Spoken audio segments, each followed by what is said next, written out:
Hello, this is a sideshow. I'm Theodore Parker, and today is Friday, November 11th, 2022. It's about 55 degrees around here, and it's raining. Probably be doing that until about noontime. It's the weekend. Veterans Day. 247th birthday of the United States Marine Corps. Hoorah! Little green amphibious monsters. Semper Fi. Mask. It's still my suggestion that if you're going out, be around people, to wear the mask. Some information, a couple of things that's been going on while I had some time off to take care of some things. As people say, CDC has a warning out for listeria, which is a disease that can be transmitted. This time the alert is for deli meats and cheeses. And 6 states have been affected. Got 16 people that were reported with this condition. 1 person died. 1 woman was pregnant, lost her baby. So the symptoms are like headache, body aches, fever, in some cases even convulsion. So it's kind of serious. So the details are that one particular deli store in New York had sold some meat that was infected with listeria. But as the numbers and information rolls in, it seems that it's mostly confined or contained with places that deal with international foods. And again, as the numbers roll in, most of the people that have been affected have been Russian for whatever reason. So one of the persons that died was in Maryland, out of the 6 states that have reported outbreaks of listeria. So it's number 3 on, contagious, fatal things that you can contract. So the suggestion is, not to buy deli meat and cheese at this time until everything is cleared up. If you have made such a purchase, throw it away. Soap and water to clean your refrigerator, take everything out of it, wash the refrigerator with soap and water to clean it up. Excuse me. As far as this right here, this is a sideshow. As I said, I'm Theodore Parker. If you're watching on Facebook, WhatsApp, or Instagram, like, comment, and share. If you're watching on Google/YouTube, like, comment, and subscribe. Also, sideshow coffee cups are available for $8. Talk to me, talk to me, talk to me. We can work something out, I'm sure. Going down the list over the past couple of days since I was talking to you last, China is in the middle of trying to control the COVID-19 outbreak. So they have a zero tolerance for that. I kind of went over some of the details and background information related to COVID-19 and how it may have gotten out of hand in China, one of the research labs. Florida just came through Tropical Storm Nicole. Now that storm is moving up to the Carolinas, headed toward DC, and possibly further north. It mentioned the storm that hit the Philippines and the resulting loss of life there. Well, this world map that you see behind me has really kind of opened my eyes to positions and things of this nature. But the Philippines, we all consider to be a series of islands. Manila's on the main island, and then you have another island that's kind of populated after that, more to the south, I guess, or some distance away from Manila. But the point that I wanted to make about this last loss of life in the Philippines was that the people there were somehow or another, and they have the same kind of National Weather Service that we have in the United States that services the Philippines, or a similar agency. So when the people heard about the storm coming, somehow or another, some of those people took it to be a tidal wave and start seeking higher ground.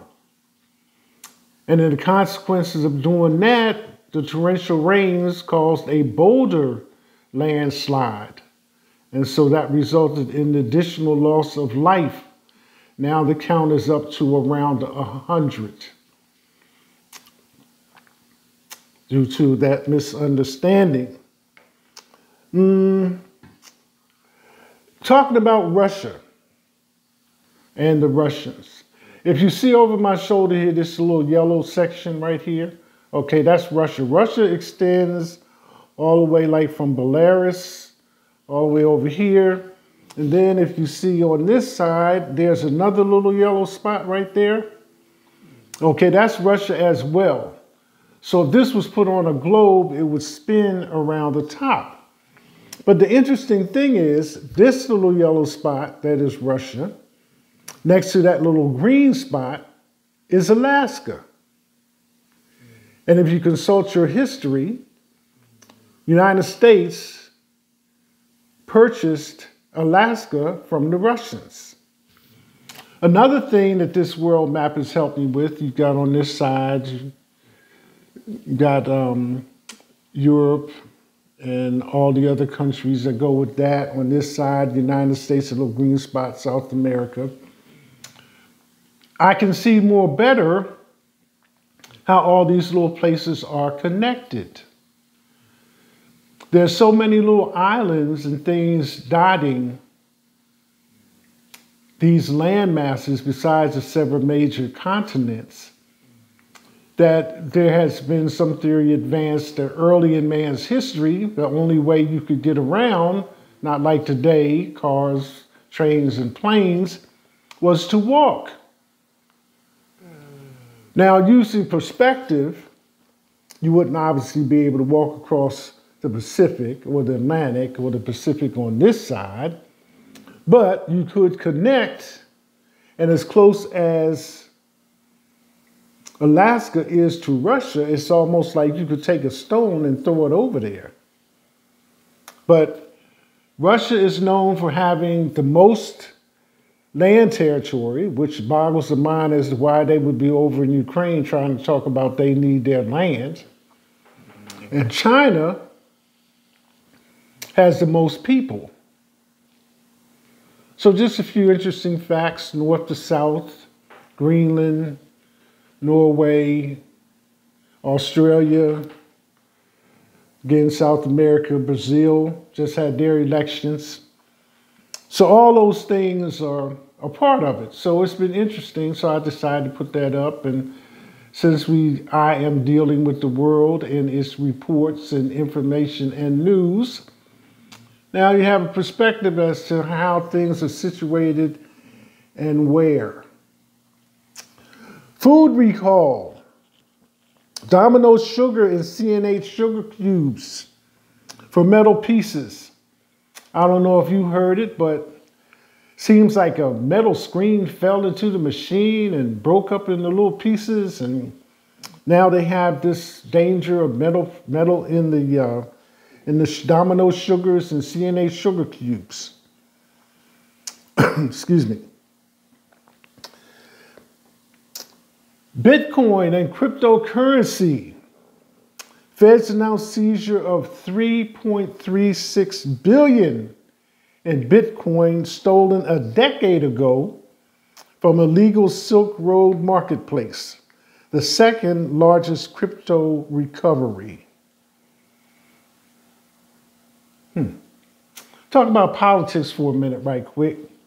Just had the midterms. And I guess just dealing around here, I'll tell you this story. Okay, Cory Booker was on the ballot for the midterm elections running against Rand Paul. These are names that are familiar. But anyway, my story is that a couple of years ago, I was over in Louisville and I was just doing some shopping. I didn't want to go to any of the big stores. I think it was really across the street from the dollar store in Old Town. But anyway, there were some people on the street with petitions to get Cory Booker's name on the ballot. Cory Booker is a black man. And prior to this, I didn't think he had any kind of real political office or whatever. But now the petitions got signed, you know, his name got on and he campaigned and everything else against Rand Paul. But as in the case with so many of the incumbents, their terms are drawing to a close. So when the numbers start rolling in, it was like, I think the first numbers I saw between Rand Paul and Cory Booker was like 50% or something to 17%.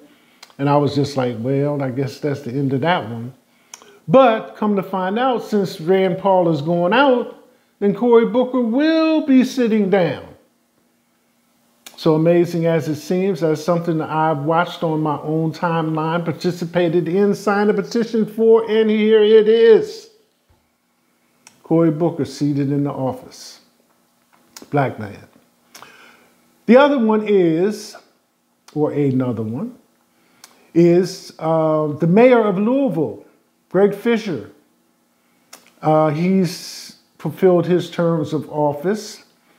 The new mayor, we had an incident during this campaign time where the new mayor was in his campaign office and somebody came in, a black man, and started shooting up the office. So, excuse me, sorry. He was apprehended, taken into custody, come to find out he had some kind of mental situation. But the thing about it is, in shooting up the office, the man's sweater had a bullet hole in it. So they probably were just ducking around the office, you know, trying just to avoid getting hit. But a bullet did go through the man's sweater. Now, he has been elected as mayor of Louisville. But the added thing to it is that Greg Fisher going out has a surplus to his budget of over $30 million for the city of Louisville.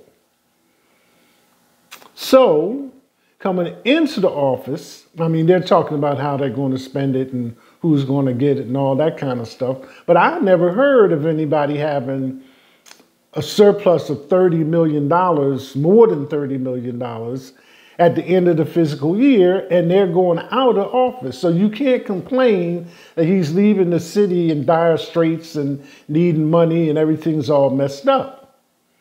So this was just, you know, a couple of turns in the politicians' realm of things. The same way with the governors, you know, governors, mayors, and all those kind of people were up, you know, for election at this point. So Kentucky will have a new governor once all this is concluded. The numbers have kind of already been tallied up. And as you can see from election results, the so-called Trump red wave did not happen. As was predicted or foreseen, turned out to be a trickle splash or otherwise just a little drizzle. So there you have it. A couple of outstanding things about the election that probably already been announced and you're aware of in your area, but just saying. Politics, America, democracy. Meta, Facebook, letting go 11,000 people fired. As soon as that news hit, it's like, well, they're going to get a 16-week severance pay package plus 2 weeks for every year that they have been with the company. Just when I thought that was enough, come to find out, Amazon is talking about spending money and being down so much in the red as far as how the business is going. Amazon is down $1 trillion in sales. I mean, can we cap it up? Used to be like hundreds of thousands, millions, and talk about billions of dollars like it's just, oh yeah, I got 5 here. There you go. Now we're talking about Amazon down $1 trillion in sales. And these are the top most wealthiest men in the country. I can say election results have been announced, probably, except for the runoff in December involving Herschel Walker. I thought it'd be interesting. Georgia. A couple of other things to kind of round it off. This is American Indian Heritage Month. Supreme Court was set to hear a case involving adoption in the American Indian community.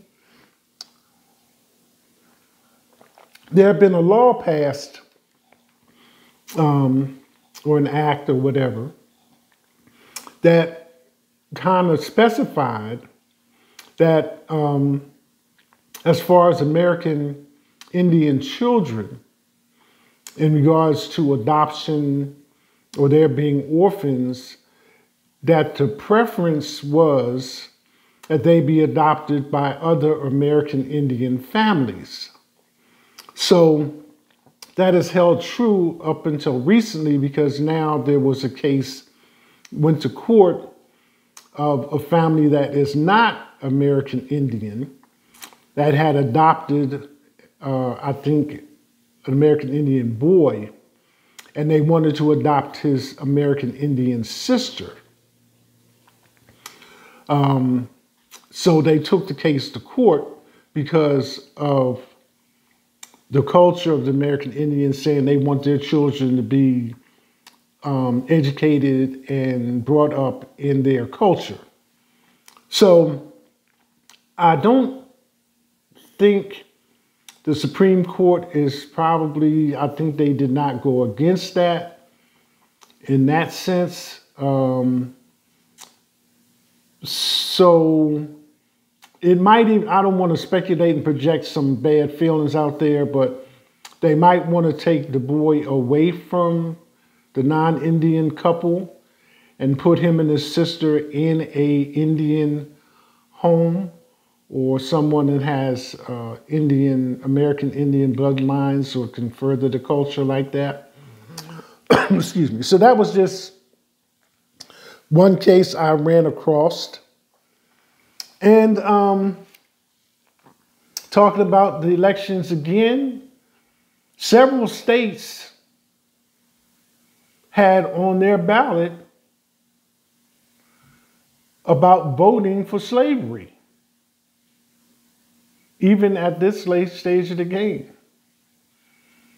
And kind of the details had to do with forced servitude and criminal activity, and I guess prisons that have farms and stuff like that, like Angola and Louisiana. Excuse me, I'm not sure of all the details about it, but sure enough, several states had slavery to be voted on in the ballot with those details attached. So it's just politics in America. Past couple of days have been kind of like a whirlwind situation. Everybody was all primed for what they thought was going to happen. So far, it has not. There's some back and forth about President Biden's student loan relief situation. The court doesn't seem to be in agreement with that, although I'm not sure of all the details because, like, I was a former student, got my letter, have to return it. Of course, I have a timeline, space to do that in. But here we are. Friday, November 11th, 2022, Veterans Day. Federal holiday, banks closed, post office closed. All you can do is shop, I guess. As I said, Marine Corps birthday, 247th one. And headed into the weekend.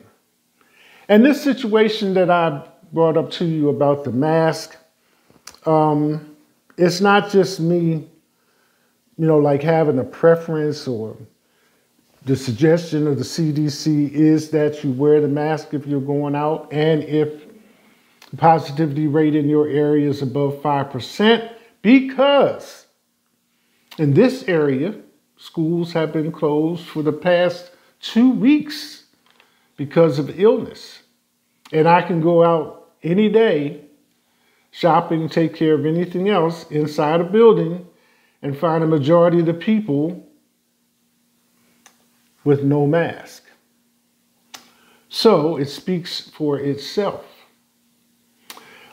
I think the thing that I forgot to mention about the incoming mayor and that shooting in his office, the person that shot at him was on the ballot. I forgot about that. The person that shot at him was on the ballot. And I don't know how that happened or what to say about it, but there it is. Again, politics in America. So, don't forget to order your cup, the sideshow. Holidays coming up, on through to the new year. I'm quite sure you'll find that something to add to your gift list. This is the Sideshow. I'm Theodore Parker. Again, Friday, headed into the weekend, November 11th, Veterans Day. That's it. Hashtag